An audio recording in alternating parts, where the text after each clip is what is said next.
기도하겠습니다. 좋으신 아버지 하나님, 오늘도 우리에게 새 날, 새 삶의 자리를 주시니 감사드립니다. 오늘도 우리에게 주신 이 삶의 자리 가운데서 하나님의 선한 뜻이 어디에 있는가를 잘 분별하게 하시고 그 선한 뜻을 향해 선택하며 살아가는 우리 모두가 되게 하여 주옵소서. 결단코 자기를 합리화하지 않게 하시고 하나님 앞에서 우리가 잘못한 것 또 죄를 선택했다면 즉시 회개하게 하시고 그래서 돌이켜 주님 나라와 주님의 영광을 향해 그 선한 길을 선택하며 살아가는 우리 모두가 되게 하여 주옵소서. 핑계치 않게 하시고 하나님 나라를 향해 정직하게 살아가는 우리 모두가 되게 하여 주옵소서. 우리 구주 예수 그리스도 이름으로 기도드립니다. 아멘. 오늘 우리에게 주신 말씀은 에스겔서 19장 5절에서 14절입니다. 암사자는 새끼를 기다리다가 희망이 끊어진 것을 깨닫고 제 새끼들 가운데서 다른 것을 하나 골라 젊은 사자로 키웠더니 그가 사자들 가운데서 어울리며 젊은 사자가 되었다. 그가 사냥하는 것을 배워 사람을 잡아 먹으며 그들의 거처를 모두 파괴하니 성읍들이 황량해지고 그의 으르렁대는 소리에 땅과 그 안에 가득 찬 것이 황폐해졌다. 그러자 이방 민족들이 그를 치려고 사방 여러 지역에서 와서 그의 위에 그물을 치고 함정을 파서 잡아 갈고리로 그의 코를 꿰어 철창에 넣어서 바벨로니아 왕에게로 데리고 갔다. 그들은 그의 으르렁대는 소리가 다시는 이스라엘의 모든 산에 들리지 않게 그를 감옥에 가두었다. 내 어머니는 내 포도원 안에 있는 물가에 심은 포도나무 같아서 물이 많음으로 열매가 많고 가지가 무성하며 그 가지 가운데 가장 센 가지가 통치자의 통치 지팡이가 되었다. 그 하나가 굵고 큰 가지들보다 더 높이 솟았고 많은 가지 가운데서 우뚝 솟았으나 그 포도나무가 분노 가운데 뽑혀서 땅바닥에 던져지니 그 열매가 동풍에 마르고 그 튼튼한 가지들은 꺾이고 말라서 불에 타 버렸다. 이제는 그 나무가 광야에 가물고 메마른 땅에 심겨 있다. 그 가운데 큰 가지에서 불이 솟아나와 그 가지와 열매를 태워 버리니 통치자들의 통치 지팡이가 될 만한 튼튼한 가지가 하나도 남지 않았다. 이것은 애가인데 사람들이 부르고 또 불렀다. 아멘. 오늘 본문 말씀은 이스라엘의 슬픈 역사를 슬퍼하면서 그 노래를 부르는 말씀입니다. 유다의 마지막 왕들을 언급한다면 16대부터 20대 왕들인데 이제 요시아 왕이 죽고 17대 왕 여호와스는 즉 살룸이죠. 요시아의 셋째 아들로 등극한 지 3개월 만에 애굽 왕 느고에 의해서 폐위됩니다. 그리고 18대 왕 여호와김 엘리야김은 요시아의 둘째 아들인데 11년 동안 통치했지만 1차 포로로 이제 바벨로니아로 끌려가고 이때 다니엘도 함께 끌려갑니다. 그리고 19대 왕인 여호와긴 여고냐 혹은 고니아라고 불리는데 그 여호와김의 셋째 아들로 3개월간 통치하고 바벨론으로 끌려가 포로 생활을 37년 동안 하게 됩니다. 그리고 20대의 마지막 왕인 그 시드기야 요시아의 넷째 아들이고 막내 아들인로 11년 통치하지만 결국 강대국 사이에서 이리저리 왔다 갔다 하다가 두 눈이 뽑힌 채 사슬에 결박되어 바벨로니아의 포로로 비참하게 끌려갑니다.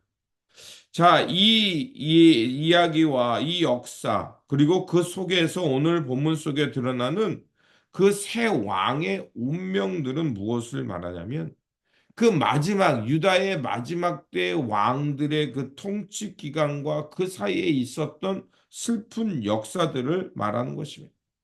오늘 본문에 언급된 암세자는 이스라엘을 말합니다.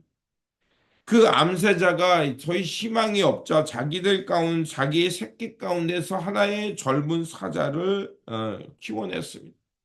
그런데 그 젊은 사자가 오히려 사람들을 삼키고 성읍들을 파괴합니다.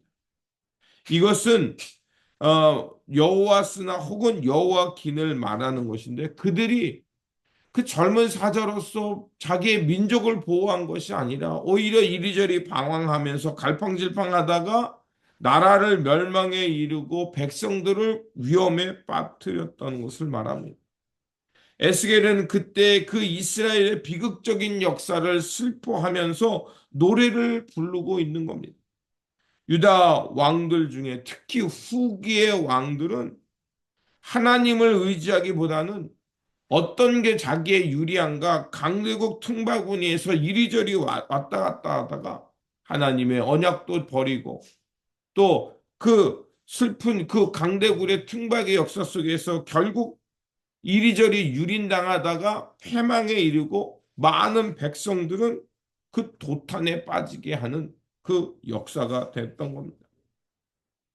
힘이 없는 나라가 강대국 사이에서 견디는 것은 아주 전략적으로 살아야 되고 또 특별히 그들이 하나님의 백성인 게 먼저 하나님께 묻고 하나님의 지혜를 구하고 하나님의 뜻을 쫓아가면서 그들이 지혜롭게 살아야 했음에도 불구하고 하나님께 묻기보다는 어느 것이 자기에게 유리한가 그 길을 선택하다가 나라가 이렇게 비참한 역사 가운데 멸망하게 된 것입니다.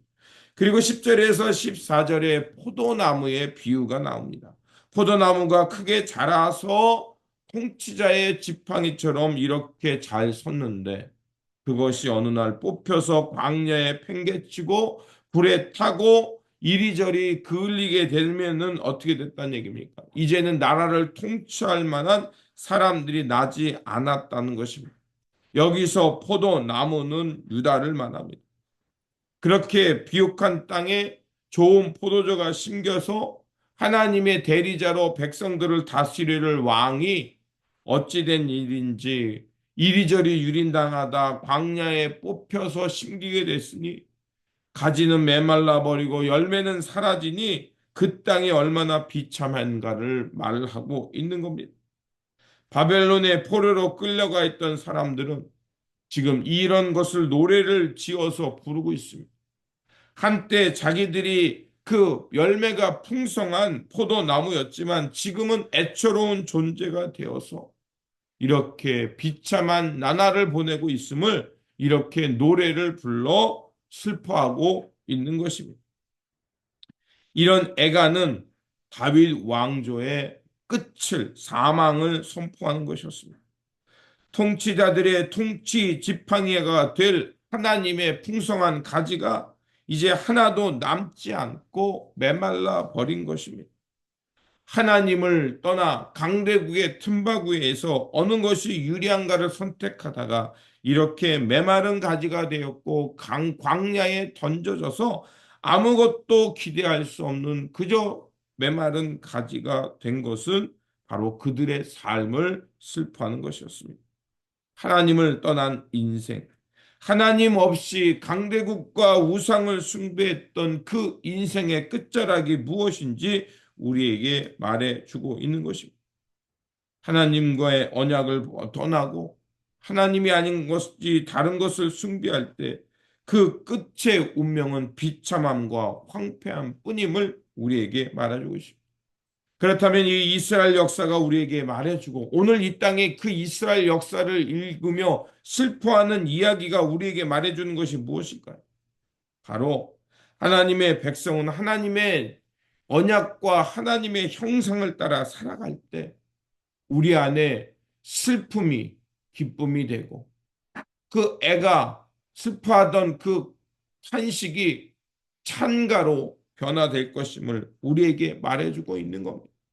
그러므로 다시 한번 오늘도 우리가 이 땅 가운데 역사하시는 하나님을 발견하고 하나님께서 이끄시는 선한 역사가 어디에 있는가를 알며 그 길이 좁은 문이고 그분이 그 길이 아무리 가지 않는 사람들이 가지 않는 길이라 할지라도 우리는 믿음으로 장차 드러날 하나님의 선한 역사를 기대하며 그 길을 향해 선택하며 살아갈 것이야, 거야 할 것입니다.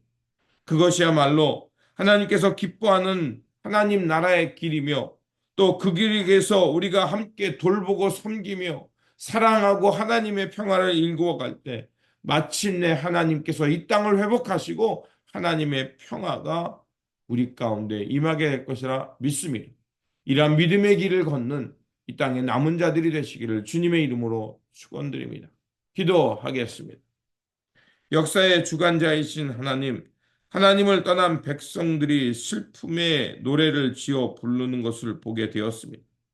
당신의 백성이 언약을 버리고 우상과 강대국을 의존할 때 그들이 얼마나 슬픈 역사가 되며 강대국의 먹잇감이 되는지 알게 되었습니다. 전능하신 하나님, 하나님의 은혜를 잊지 않게 하여 주시고 하나님의 백성답게 주님의 은혜와 주님의 언약을 기억하며 사랑과 평화, 돌봄과 섬김의 삶을 살게 하여 주옵소서.